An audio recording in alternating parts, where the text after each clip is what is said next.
sida ay sheegeen wararka naga soo gaaraya ciidamada booliiska Soomaaliland ayaa raadinaya gabar muuqaal laga duubay garoonka ciyaaraha ee Hargeysa iyadoo sheegtay inay sixirtay xulka gobolka Sool xilli ay socotay ciyaar ay la lahaayeen kooxda Daadmareer. Gabadhan oo muuqaalkeeda baraha bulshada ku faafay ayaa wadatay tusbax ubaxyo qoryo iyo qudrad loo maleynaya cambo oo markasta oo kubaddu dhanka Sool joogsata ay cantuugaysay.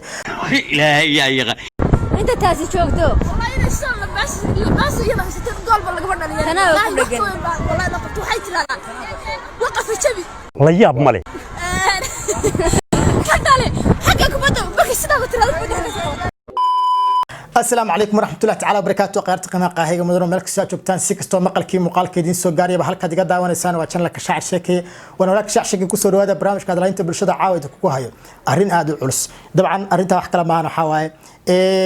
سيدا الله سعتان بوحا براه بالشدة آد لغو هذا الحياة اسقابكي لو سحري أما سيدي لو سحري xulka gobolka Sool oo ka qayb galay ciyaaraha gobolada Soomaaliland. Haddaba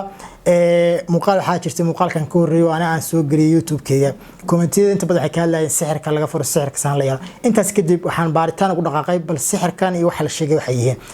baraha bulshada hadii aan galay maanta waxa aad lagu hadalhayay haweeney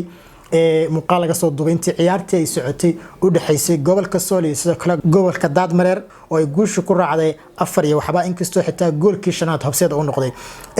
haddaba haweeneydaasi bal waxa ay ahayd sababta sixirkaani waxa uu yahay waxa soo dhan sida uu ogaado waxaan soo helay warbixin u qorneed qaab qoraal ah haweeneyduna muuqaalkeeda la soo dhigay baraha bulshada waxaan jeclahay warbixintan maana diyaarin dadka soo qaatana waa xigasho ku sameeyay dadkan ka soo qaatay marka bal warbixintaas waxaan rabaa inaan idin akhriyo balse aad waxaan ani idinku wax uga ogaan sida ay sheegeen wararka naga soo gaaraya ciidamada booliiska Soomaaliland ayaa raadinaya gabar muuqaal laga duubay garoonka ciyaaraha ee Hargeysa iyadoo sheegtay inay sixirtay xulka gobolka Sool xilli ay socotay ciyaar ay la lahaayeen kooxda Daadmareer. Gabadhan oo muuqaalkeeda baraha bulshada ku faafay ayaa wadatay tusbax ubaxyo qoryo iyo qudrad loo maleynaya cambo oo markasta oo kubaddu dhanka Sool joogsata ay cantuugaysay. golaha gobolka Sool iyo Zolombaza oo dhaawac ka soo gaaray ciyaarta ayaa xalay isna kooma ku galay waxaana la dhigay hospital Haldoor oo saakay markiisii doow helay isdoo ciyaaraha gobolka ayaana sheegay in aan waxba ka ogeyn Lambaza intii ciyaartu socotay sidii markii dambe uu sheegay wararka ayaana sheegay in mas'uuliyiinta gobolka Sool codsadeen in sharciga la horkeeno gabadhan lagu eedeeyay sixirka ciyaartooyda gobolka Sool oo iyaduna qiratay sida uu muujinayo muuqaalkan laga duubay xigasho qoraalka suxufi Rashid Barat. طبعا warbixintan aniga ma qorin qoraalkan midna ma qorin laakiin waxaan ka soo xigtay qofkaas aan idin sheegayna oo soo dhigay muuqaalkan ka soo asaga waxta soo dhigay qofkan uu sii xigana asaasan page la dhahay Facebook soo dhigay muuqaalkan oo soo qaatay muuqaalka dabcan waa kana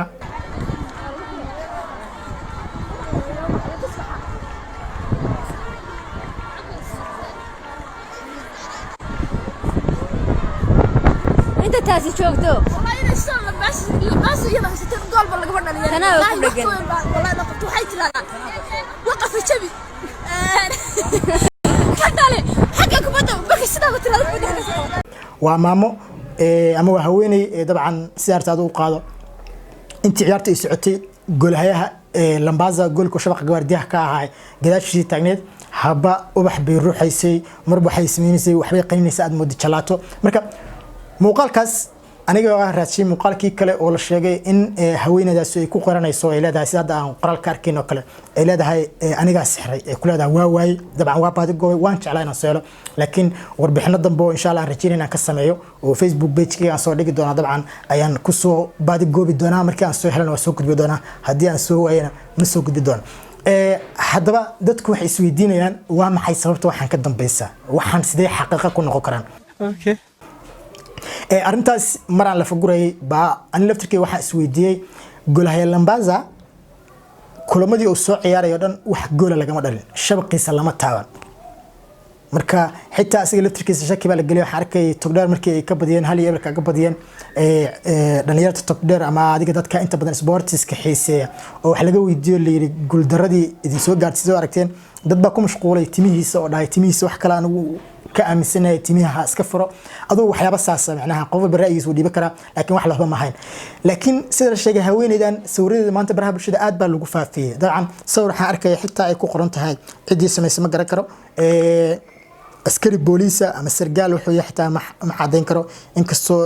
aad moodo inay xidiga ku tixan yihiin wuxuu wataa calaamadii Somaliland calanka Somaliland baa garabka ugu dhagan wanteeda ku qoran call 999 dabcan Somaliland magaalooyinkeedii goboleeda laga isticmaalaa malena 999 waa lambar halis ah malena macnaha waa booliska adigu dabcan haddaad 999 garacdid oo gabadhan aad heshid 999 garac fadlan si ay boolisku gabadhan u soo qabtaan su'aalana looga weydiiyo muuqaalka ay baraha bulshada ku faafisay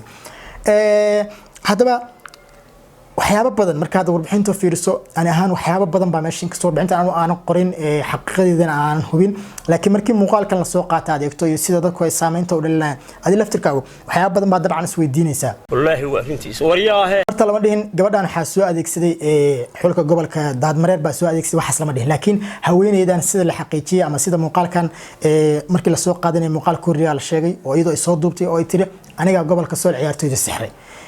isku duuhi dhamaay oo xulka gobolka soo watay waxa uu leeyahay Yusuf Lambaase inta uu garoonka ku jiro waxba ma ogeynba waxyaabaha shakiga weyn dhaliya kamid ah tirkeeda oo inta nin dhan oo garoonka isaga jiray oo inta sida gool iska dhalin waxba aan ka warqabin markii ciyaartu dhamaatay kadib ka hadlay yiri nimanyahow ani miirkayga ma joogin maskaxdayda ma fadhiso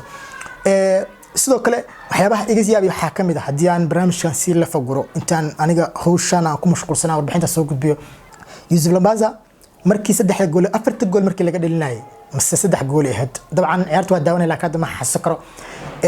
Rosa waxa ka ciyaartooyda kale nin dhan oo weeraryahan oo lagu tishanayo oo la aaminsanayo in shabaqa goolaya Lambaze oo luxi doono oo gool ka dhali doono ba asaga Rosa ku qaatay waa sababta ay tuutu soo gaartay Lambaze oo dhaqaatiirtu ila tacaalayaan mina dabcan faawul ku galay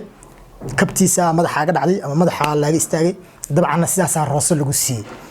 ciyaartooy ku dheelaysay 10 qofood meeshii lagu tala garaa garoonka in 10 qofood lagu soo galay ama 10 ay ahayd 9 macnaha hadii lagu talagalay inta lagu soo galay 9 ku ciyaarayeen ba hadana shabaqadooda la soo taabo wax gool ah waxa iga sii daran ciyaartaas qaybta dambe aad u daawanayay ilaa ay ka dhamaato ciyaartooyda soo dhan markay kubadda soo qaataan gibigood waaba sidii madax laga dilo iska daba wareegsanayay waxaad moodaaba markii goosha xagga tagi maagaan ama ay shabaqa u dhawaadaan ama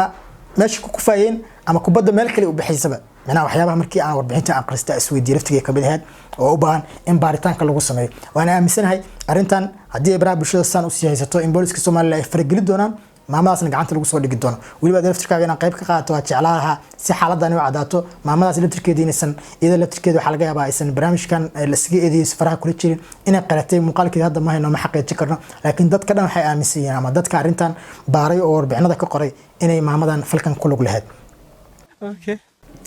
dhanka kalena xalay waxaan idin soo gudbiyay golay Lambaze oo sidoo kale xanuunsan isbitaal ku jira maanta baraha bulshada sawirro aan ku arkay waxay muujinayeen inuu caafimaadey ma sha Allah ilaahay u siiyadaan leeyahay wali lima xaqiijin isbitaalka laga bixiyay laakiin intii xalay waa u dhama oo ma sha Allah uu fiican yahay sida sawirro soo galay lagu arkay sidoo kale gabar mushaari siinaysa ama cunto siinaysa dadku inta badan aad u hadal hayeen waxa la xaqiijin laftiisa maraa baarita ku sameeyay Soomaalida aad bay u hadalhayn jeceshahay in gabadhan ay ka tirsan tahay xulka gobolka Sool maamulkeeda iyo nidaamka dadka wada ay ka tirsan tahay